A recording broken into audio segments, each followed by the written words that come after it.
आपके बाएं हाथ में 6 उंगलियां हैं। हाथ या पैरों में 6 उंगलियां होने के लिए पॉलीडेक्टाइली कंडीशन को जिम्मेदार माना जाता है।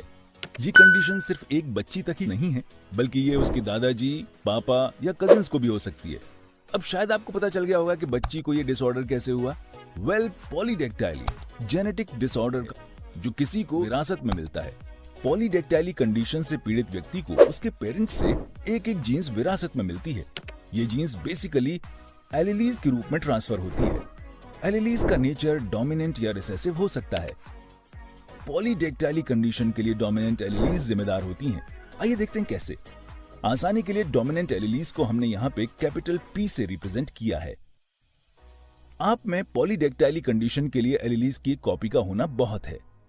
मान लीजिए कि फादर में एलीलीज की एक कॉपी है लेकिन मदर में नहीं है।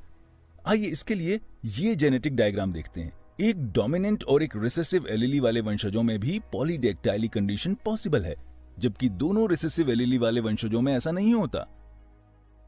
सिस्टिक फाइब्रोसिस इनहेरिटेड डिसऑर्डर का दूसरा एग्जाम्पल है। इस जेनेटिक डायग्राम को ध्यान से देखिए और समझिए कि यह किस तरह पॉलीडेक्टाइली कंडीशन से अलग है।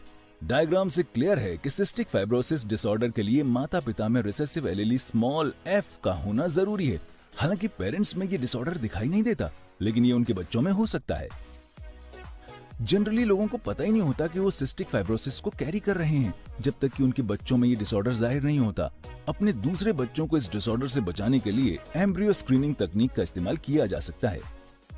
आइए जल्दी से एक नजर एम्ब्रियो स्क्रीनिंग पे डाल लेते हैं। किसी भी जेनेटिक डिसऑर्डर से बच्चों को बचाने के लिए एम्ब्रियो स्क्रीनिंग का इस्तेमाल किया जाता है।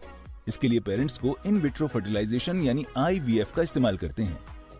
IVF तकनीक में लैब्स में पेरेंट्स के शरीर से बाहर डिश में एग और स्पर्म की मिक्सिंग कराई जाती है। सभी फर्टिलाइज्ड एग्स के एक जरूरी लिमिट तक बड़ा होने पे उनकी जीन्स की टेस्टिंग की जाती है। ज्यादा से ज्यादा 2 अनअफेक्टेड एम्ब्रियोस को मां के यूट्रस में हेल्दी बेबी की ग्रोथ के लिए रख दिया जाता है। एम्ब्रियो स्क्रीनिंग के भी अपने इश्यूज हैं। एक एथिकल इशू तो यह है कि सभी अनयूज्ड लाइव एम्ब्रियोस को डिस्ट्रॉय कर दिया जाता है। इसके अलावा इसके कई सोशल कंसर्न्स भी हैं जो पेरेंट्स या फैमिली के लिए चिंता का कारण बन सकते हैं। IVF प्रोसेस का महंगा होना एक और मुद्दा है। तो इस वीडियो में हमने पॉलीडेक्टाइली और सिस्टिक फाइब्रोसिस जैसे कुछ जेनेटिक डिसऑर्डर्स को जाना। किसी को भी ये उनके पेरेंट्स से मिलते हैं।